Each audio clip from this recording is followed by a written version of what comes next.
ഫ്യൂഡലിസവും കോർപ്പറേറ്റിസവും ഒരുമിച്ച് ചേർന്ന നാടിന്റെ മതനിരപേക്ഷ ചരിത്രത്തെയും മൂല്യബോധങ്ങളെയും ഒരു തരുമ്പും അറിയാത്ത പോസ്റ്റ് ട്രൂത്ത് പൊളിറ്റിക്സിന്റെ പ്രയോക്താവ് ഒരു പാർട്ടിയുടെ വക്താവായാൽ അത് അവരുടെ ആഭ്യന്തര കാര്യം മാത്രമായി ഒതുങ്ങുന്ന ഒന്നല്ല.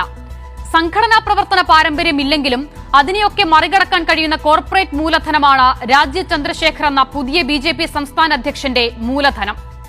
നൈതികതയിലൂന്നിയ പൊതുബോധ നിർമ്മിതിക്കായി നിരന്തരം പോരാടേണ്ട മാധ്യമങ്ങൾ വിപണി കേന്ദ്രീകൃതമാകുന്നതിനപ്പുറം വർഗീയതയുടെ വിഷവിത്തുക്കൾ സെക്കുലർ സ്പേസിൽ പോലും അതിവിദഗ്ധമായി വിപണനം ചെയ്യുന്നതാണ് സമീപകാലത്ത് നാം കാണുന്നത്. ചങ്ങാത്ത മുതലാളിത്തം അങ്ങനെ എല്ലാത്തിനെയും വിഴുങ്ങുന്ന കാലത്ത് അറിയാതെയെങ്കിലും യാഥാർത്ഥ്യം തുറന്നു പറയാനുള്ള അവസാന ശ്രമത്തിനെയും കുംഭമേളയിലെ മാലിന്യജലത്തിൽ ഒഴുക്കിക്കളഞ്ഞാണ് രാജീവ് ചന്ദ്രശേഖറിന്റെ വരവ്. കളമശ്ശേരി സ്ഫോടനത്തിൽ വർഗീയ ധ്രുവീകരണത്തിന്റെ അവസാന സാധ്യതയും തിരഞ്ഞ രാജീവ് ചന്ദ്രശേഖറിനെ പണ്ടേ തിരിച്ചറിഞ്ഞിട്ടുണ്ട് കേരളത്തിന്റെ മതനിരപേക്ഷ ചേരി.